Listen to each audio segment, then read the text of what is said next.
ഞങ്ങളുടെ ആത്മത്തിനെതിരാലെ രക്ഷയുണ്ടായി എന്ന്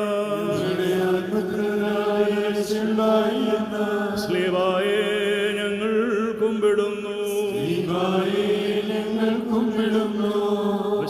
തമ്പുരാനേ, നീ എഴുന്നള്ളി വരുമ്പോൾ ഞങ്ങളെയും ഓർക്കണമേ എന്ന് ആ കള്ളനോട്